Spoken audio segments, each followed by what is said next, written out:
تو پھر اللہ تعالیٰ تمہارے سارے عمل کو ضائع کر دے گا. بنیادی چیز جو ہے وہ تو اسلام ہے. تو ان سے کہا گیا ہے ان اللہ عزیز الحکیم، اللہ تعالیٰ چاہتا تو تمہیں کیا ہے تنگ کر دیتا، لیکن اللہ نے تم کو اجازت دے دی ہے. اللہ تعالیٰ عزیز ہے.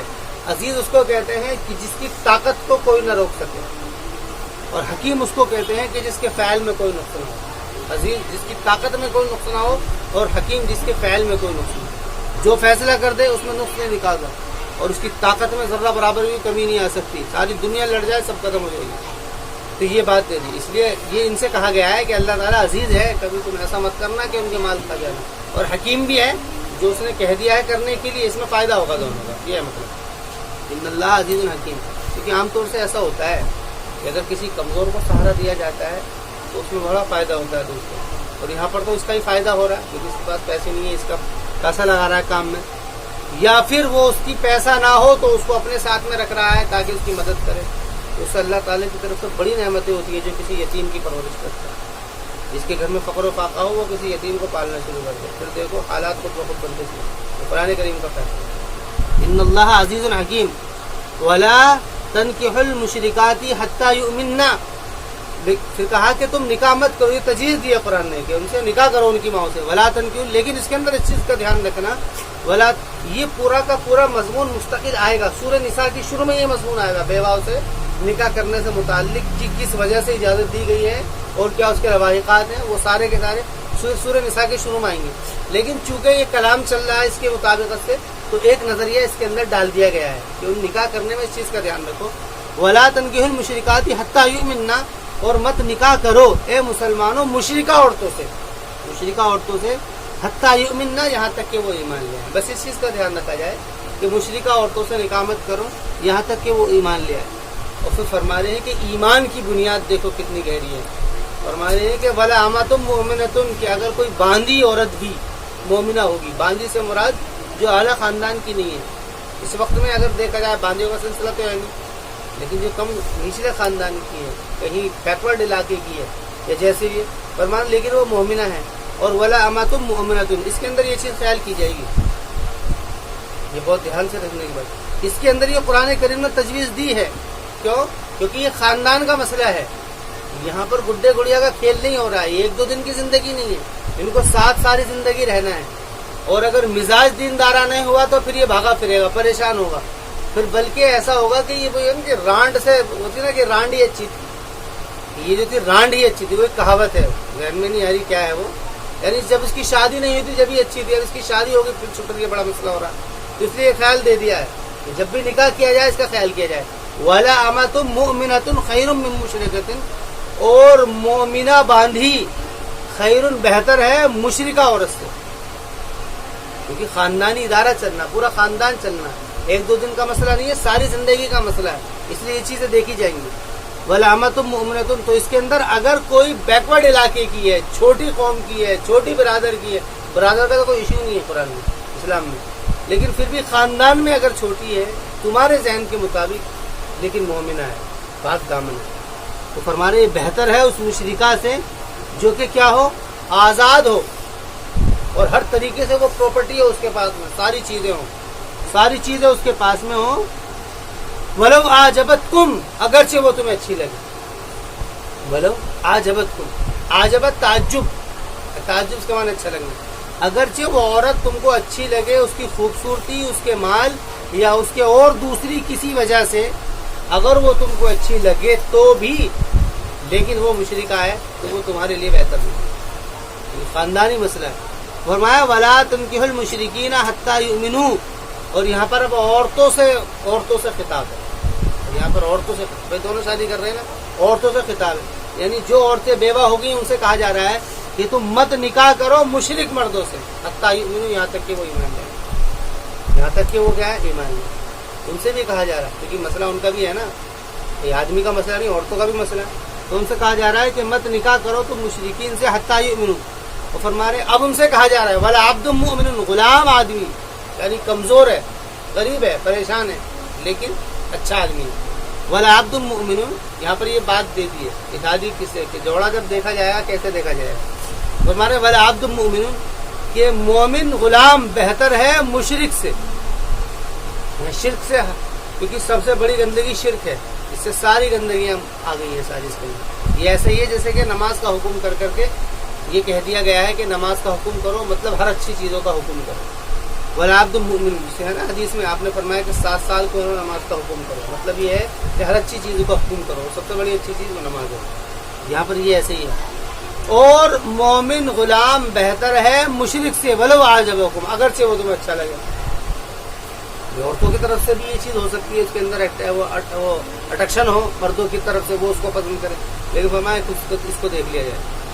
وَلَوْ أَعْجَبَكُمْ أُولَٰئِكَ يَدْعُونَ إِلَى النَّارِ، اس کی وجہ ذکر کی ہے کہ وہ لوگ تم کو دیکھیے مردوں کے مقابل میں ذکر نہیں کیا، عورتوں کے مقابل میں ذکر کر دیا۔ کیوں؟ کیونکہ عورتیں مردوں کے تابع ہوتی ہیں، عورتیں کیا ہوتی ہیں؟ مردوں کے تابع ہوتی ہیں۔ مردوں سے بات نہیں کی، عورتوں سے کہی جا رہی کہ وہ تم کو جہنم کی طرف بلائیں گے، شوہر کے مطابق اس کو چلنا ہوگا۔ بلائے گا، بہت سارے گھر ہم نے دیکھے ہیں جس کے اندر مسلمان لڑکیاں ہیں، وہ آنکھیں لڑی وہ کسی زمانے میں اور وہ ان کے ساتھ میں فرار ہو گئی، اور آج وہ جو ہے نا کئی بچوں کی امائیں ہیں وہ بھی تلک لگا رہا ہے، بچے بھی تلک لگا رہے ہیں، وہ بالکل مرتد ہو گئی۔ اولئک یدعون الی النار، کہ وہ لوگ تم کو جہنم کی طرف بلا رہے ہیں، جہنم کی طرف بلا رہے ہیں۔ واللہ یدعو الی الجنۃ والمغفرۃ، اور اللہ تمہیں جنت اور مغفرت کی طرف بلا رہا ہے، اللہ تمہیں جنت اور مغفرت کی طرف بلا رہا ہے۔ واللہ یدعو الی الجنۃ والمغفرۃ باذنہ، اسی کے ارادے سے، یعنی اللہ تعالیٰ اسی کے ارادے سے، اپنے ارادے سے، یہ ضمیر کا مرجع اگر اللہ ہے تو اپنے ارادے، یعنی اللہ تعالیٰ تمہیں حکم دے رہا ہے کہ تم ایسا کام مت کرنا کہ جس کی وجہ سے تم شرک میں مبتلا ہو جاؤ۔ واللہ یدعو الی الجنۃ والمغفرۃ باذنہ ویبین آیاتہ للناس لعلہم یتذکرون، اور وہ بیان کر رہا ہے اپنی نشانیوں کو لوگوں کے لیے تاکہ وہ غور و فکر کریں۔ یہ وہی جملہ ہے جو جملہ پہلے آیا کہ انسان ابھی اتنا اس کا عقل کا دائرہ نہیں ہے کہ جس سے وہ اس بات کو سمجھ لے کہ نکاح کا فیصلہ مجھے کس سے لینا ہے اور کیا اس کا معیار ہے لینے کا، اس کو اس بارے میں اندازہ نہیں ہے۔ اللہ تعالیٰ نے تمہارے لیے اصول اور ضابطے قانون دیے ہیں، یہ مرد اور عورت دونوں سے خطاب ہے۔ ان چیزوں کا خیال کر کر کے تم ان کاموں کو کرو، ورنہ ہوگا کیا؟ ورنہ ہوگا یہ، اور یہ ایسے ہی ہوتا ہے۔ شادی کے بعد میں 2-3 سال تو بہت ٹھیک ٹھاک رہتے ہیں جی، کوئی مسئلہ نہیں ہے، اس کے بعد میں جب وہ امائیں ہو جاتی ہیں نا پھر دیکھو کتنے مسئلے ہوتے ہیں، بلکہ چلتے ہی نہیں ہیں مسائل، بہت رنجشیں ہوتی ہیں۔ یہ جتنے بھی معاملے ہوتے ہیں نا یہ سارے کے سارے معاملے ایسے ہی ہو جاتے ہیں، جتنے بھی معاملے اس طریقے کے ہوتے ہیں تو وہ پھر معاملے سارے کے سارے بکھر جاتے ہیں۔ اس لیے قرآن کریم نے کہا کہ ہم نے تمہارے لیے آیات کو واضح کیا ہے تاکہ لوگ اس میں وہ تذکر کہتے ہیں نصیحت حاصل کرنا، تاکہ تم اس میں نصیحت حاصل کرو۔ وَيَسْأَلُونَكَ عَنِ الْمَحِيضِ، اب وہ تم، کیونکہ نکاح سے متعلق حکم چل رہا ہے، نکاح سے متعلق حکم چل رہا ہے تو اسی لیے اس کے اندر ایک وہ حالت ہے عورتوں کے ساتھ میں ہوتی ہے حیض والی، اس کے بارے میں سوال کیا۔ وَيَسْأَلُونَكَ عَنِ الْمَحِيضِ، یعنی وہ آپ سے حیض کے بارے میں سوال کرتے ہیں، یعنی اس حالت میں کیا کیا جائے۔ ہوتا یہ تھا عربوں میں کہ حیض کی حالت میں جب عورت ہوتی تھی تو اس کے ساتھ میں جانوروں جیسا برتاؤ کیا جاتا تھا، اس کو ایک طرف ڈال دیا، اس کو بچا کچا کھانا ملتا تھا، یعنی اس کی کوئی حیثیت نہیں ہوتی تھی۔ تو قرآن وہ پوچھتے ہیں، وہ آپ سے حیض کے بارے میں پوچھتے ہیں، آپ ان سے کہیے قل ہوا اذن، آپ سے کہیے کہ وہ گندگی ہے، یعنی اس سے بچنا چاہیے۔ فاعتزل النساء، اعتزال کہتے ہیں ہٹ جانے کو، تو تم ہٹ جاؤ عورتوں سے، یعنی ایک طرف ہو جاؤ۔ فاعتزل النساء فی المحیض، اعتزال کہ تم بچو عورتوں سے فی المحیض، حیض کی حالت میں، ایسے مراد ملاقات ہے۔ قرآن کریم شرم کے پہلو کو اختیار کرتا ہے تو اللہ نے استعمال کی۔ فاعتزل النساء فی المحیض ولا تقربوهن حتى يطهرن، تقرب باب تفاعل کا یہ صیغہ ہے، اس کے اندر شدت کے معنی ہوتے ہیں۔ ولا تقربوهن، اور مت قریب ہونا تم ان کے ہرگز، یعنی قریب مت ہونا، ایسے مراد ملاقات۔ حتى يطهرن، یہاں تک کہ وہ پاک ہو جائیں۔ پاک ہونے سے مراد یہ ہے کہ وہ جو ان کی مدت ہے وہ ختم ہو جائے۔ حتى يطهرن، یہ کیا نام، یہ تا کے سکون کے ساتھ بھی پڑھا گیا ہے، اور اس میں ایک قرات کے اندر تا کی تشدید حتى يطهرن بھی ہے، حتى يطهرن بھی ہے، دونوں اس میں قرات ہیں۔ فإذا تطهرن، اور جب وہ پاک ہو جائیں، دیکھیں یہاں پر حتى يطهرن ہے، یہاں پر حتى تطهرن، یہاں پر جو ہے شدت ہے اور یہاں پر تخفیف ہے، یا تشدید ہے یا تخفیف ہے، تشدید اور تخفیف۔ فإذا تطهرن، اس کو سمجھ لو، حتى يطهرن یہاں پر مطلب یہ ہے کہ حیض کی مدت کا ختم ہو جانا، کہ جب اس کی حیض کی مدت ختم ہو گئی تو وہ اب تمہارے لیے حلال ہے، یہ خیال پیش کرنا مقصد ہے۔ لیکن تجویز یہ دی ہے کہ قریب جب ہو، جب وہ پوری طریقے سے پاک ہو جائے، مطلب غسل کر لے، فَإِذَا تَطَهَّرْنَ، اور پھر جب وہ پاک ہو جائیں، فَأْتُوهُنَّ مِنْ حَيْثُ أَمَرَكُمُ اللَّهُ۔ اب یہاں سے کچھ یعنی کہ جو التباس کے طریقے ہیں، ملاقات کے طریقے ہیں، اس کے اندر کچھ نشاندہی کی گئی ہے۔ فَإِذَا تَطَهَّرْنَ فَأْتُوهُنَّ مِنْ حَيْثُ أَمَرَكُمُ اللَّهُ، اور پھر جب وہ پاک ہو جائیں تو آپ ان کے پاس میں آؤ، وہاں سے جہاں سے تم کو اللہ نے حکم دیا ہے۔ ان اللہ یحب التوابین ویحب المتطہرین، کہ اللہ تعالیٰ پسند کرتا ہے متوجہ ہونے والے کو، توبہ کرنے والے کو، اور پسند کرتا ہے متطہرین، پاک لوگوں کو۔ توبہ کرنے والوں سے مراد یہ ہے، یہ دونوں چیزیں دی ہیں، اس بات سے توبہ کرنا کہ تم نے جو عورتوں کے ساتھ میں جو تم ظلم کیا کرتے تھے حیض کے زمانے میں، ان کو بالکل ایک طرف کر دیا کرتے تھے، اس بات کو ایک خیال تو وہ ہے، اور ایک خیال یہ ہے کہ ہر طریقے سے بس عورتوں کے قریب رہنا، وہ پاک ہے تب بھی، ناپاک ہے تب بھی ان کو اٹھائے پھرنا۔ اٹھائے پھرنے کا مطلب یہ ہے کہ ان سے ہر طریقے سے ملاقاتیں کرنا۔ بس قرآن نے کہا ہے کہ اس دور کے اندر ان سے تھوڑا سا دور رہا جائے، یعنی کہ وہ تعلق نہ اختیار کیے جائیں جو مرد و زن کے بیچ میں ہوتے ہیں۔ ہمارے توبہ اور متطہرین سے مراد یہ ہے کہ وہ مرد و زن کے تعلقات سے بچا جائے، اور تواب سے مراد یہ ہے کہ وہ جو تم نے پیچھے کر لیا تھا کہ ان کو کوئی حیثیت ان کی نہیں چھوڑی تھی، وہ ہے۔ اب دیکھیے، اب ایک لفظ کہہ کر کے ان سارے اشکالات کو ختم کر دیا تھا۔ نساؤکم حرث لکم فاتوا حرثکم انا شئتم، کہ تمہاری، اور فرمانے کہ یہ جو ہم اس میں دخل اندازی کر رہے ہیں، اس میں صرف کچھ قانون ضابطے ہیں جو دیے جا رہے ہیں، اصل تو بیویاں تمہاری ہی کھیتیاں ہیں۔ نساؤکم حرث لکم، کہ ہمارا کوئی معاملہ نہیں ہے کہ ہم اس کے اندر کوئی دخل اندازی کریں، بس کچھ قاعدے ضابطے ہیں جو دیے جا رہے ہیں، کیونکہ منقوع ہے۔ یہ سوال اٹھ سکتا تھا نا کہ پہلے تو مسئلہ یہ تھا کہ بھائی زنا مت کرو، نکاح کرو، اب نکاح کر لیا ہے تو اس میں ہی پابندیاں، یہ کہا جا رہا ہے کہ یہ پابندی جو ہے یہ تمہاری ہی اپنی فائدے کے لیے ہے، اور اصل بات تو یہ نساؤکم حرث لکم، کہ تمہاری بیویاں تمہاری ہی کھیتیاں ہیں۔ فاتوا حرثکم انا شئتم، تم اپنی کھیتیوں پر آؤ جہاں سے تم چاہو۔ مطلب یہ ہے کھیتی کہہ کر کے بہت ساری باتوں کی طرف اشارہ کیا گیا ہے۔ فاتوا حرثکم انا شئتم، کہ تم آؤ اپنی کھیتیوں پر جہاں سے تم چاہو۔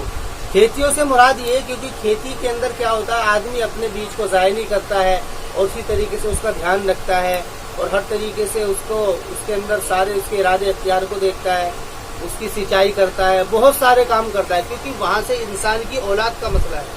اللہ رب العزت نے اولاد کا نظام جو ہے وہ اسی طریقے سے چلایا ہے۔ تو جیسے انسان اپنی پیداوار کی کوشش کرتا ہے، وہ دیکھتا ہے کہ اس کی کھیتی خراب نہ ہو، تو اسی طریقے سے وہ ان ساری چیزوں کا خیال کرے، تو وہ ایسی ہی عورت کو تلاش کرے کہ جس سے کیا نام ہے اس کی جو آنے والی نسل ہے، اولاد جو ہے وہ بھی نیک ہو۔ یا اس کے علاوہ اور اگر یہ خیال ہے، یہ بھی خیال اس کے اندر ہے، اور یہ بھی خیال ہے کہ ملاقات کے اندر اس چیز کا بس دھیان رکھا جائے۔ فاتوا حرثکم انا شئتم وقدموا لانفسکم، اور تم آؤ، وقدموا لانفسکم، اور تم آگے کر لو اپنے لیے۔ اس میں دیکھیے ایک بات یہ ہے کہ یہود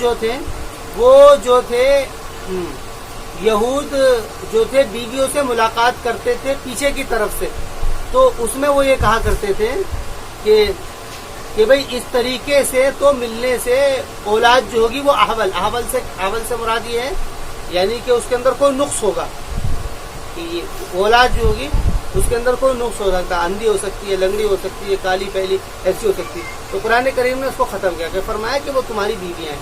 البتہ یہ ہے کہ اس چیز کو دیکھا جائے گا کہ جب بھی ملاقات ہوگی وہ قبول میں ہوگی، دبر سے بچا جائے گا، لیکن طریقہ کوئی سا بھی ہو سکتا ہے۔ اس طرح انا شئتم وقدموا لانفسکم واتقوا اللہ، اور تم آگے کر لو اپنے لیے، آگے کر لو اپنے لیے، مطلب کیا ہے، عمل صالح۔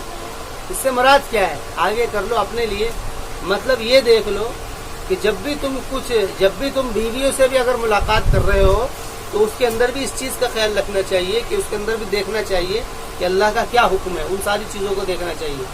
واتقوا اللہ، اور تم اللہ سے ڈرو، اللہ تعالیٰ سے ڈرو، یعنی ہر حال میں اللہ سے ڈرنا ہے۔ ایسا نہیں ہے کہ آدمی کو اختیار دے دیا ہے وہ جو چاہے کرتا رہے، اللہ سے ڈرو۔ واتقوا اللہ واعلموا انکم ملاقوہ، اور تم جان لو اس بات کو کہ تم اللہ سے ملاقات کرو گے۔ ملاقات سے وہ پہلو زیادہ واضح ہوتا ہے ملنے کا، کہ تم اللہ تعالیٰ سے ملاقات کرو گے، وبشر المؤمنین، اور خوشخبری دے دیجیے ایمان والوں کو، یعنی ایمان والوں کو خوشخبری اس بات کی دینی ہے کہ جب تمہاری اللہ سے ملاقات ہوگی تو تمہارے لیے اجر ہے۔ وَلَا تَجْعَلُوا اللَّهَ عُرْضَةً لِإِيمَانِكُمْ أَن تَبَرُّوا وَتَتَّقُوا وَتُصْلِحُوا بَيْنَ النَّاسِ وَاللَّهُ سَمِيعٌ عَلِيمٌ۔ اچھا، اس کے اندر ایک پہلو اور ہوتا تھا کہ قسمیں کھا لیا جاتی تھی۔ قسمیں کیسے کھائی جاتی تھی؟ بیوی سے کوئی بات خراب ہو گئی، کیونکہ اب پہلو تھوڑا سا نکاح سے متعلق تھا تو اس کے کچھ احکامات چل دیے ہیں۔ قسمیں کھا لی، کوئی بات پر بات خراب ہو گئی تو قسمیں کھا لی کہ میں قسم کھاتا ہوں تیرے پاس کبھی نہیں آؤں گا، بیوی سے قسم کھا لی، یعنی اسے دور جانے کی بات کر دی، تو اس کو کہا ہے کہ مت بناؤ تم اللہ تعالیٰ کو عرضہ، عرضہ کہتے ہیں رکاوٹ، ایمانکم اپنی قسم کے لیے، یعنی اس بات سے کہ شوہر بیوی کے قریب جانے سے اس بات کو قسم کو رکاوٹ نہ بنائے۔ مطلب یہ ہے کہ اگر تم نے ایسی قسم کھا لی ہے ایسے موقع پر تو اس قسم کو توڑ دو، قسم کو توڑ دو۔ کیوں تم آپسی تعلقات کی وجہ سے اور آپس میں اس معاملے کو کیوں خراب کر رہے ہو؟ اس کو قسم کو توڑو۔ وَلَا تَجْعَلُوا اللَّهَ، اور مت بناؤ تم اللہ تعالیٰ کو رکاوٹ اپنی قسموں کے لیے، ان تبروا، اس بات سے کہ تم نیکی کرو اور تقویٰ کرو اور صلح کرو۔ دیکھیے یہ تین ہی پہلو ہیں جو اخلاق کو گھیر لیتے ہیں، بر اور تقویٰ اور صلح۔ بر کہتے ہیں ایفائے حق کو، حق کا پورا کرنا، ماں باپ کا حق پورا کرنا، رشتہ داروں کا، یعنی ان کے ساتھ میں احسان کا برتاؤ کرنا، رشتہ داروں کے ساتھ میں، اعزاء اقربا کے سارے میں۔ اور تقویٰ، تقویٰ سے مراد وہ احکامات ہیں جو حقوق اللہ سے متعلق ہیں، مثلا عبادات ہیں، اللہ تعالیٰ کے ہوئے عبادات ہیں، اللہ کے جو احکامات ہیں وہ مراد ہے۔ اور صلح، اور صلح جو ہے یہ معاشرے سے متعلق ہے، معاشرے سے۔ پہلا والا حق سے متعلق ہے، دوسرا والا اللہ کے حق سے متعلق ہے، اور تیسرا والا معاشرے سے متعلق ہے۔ یہی تین چیزیں ہیں۔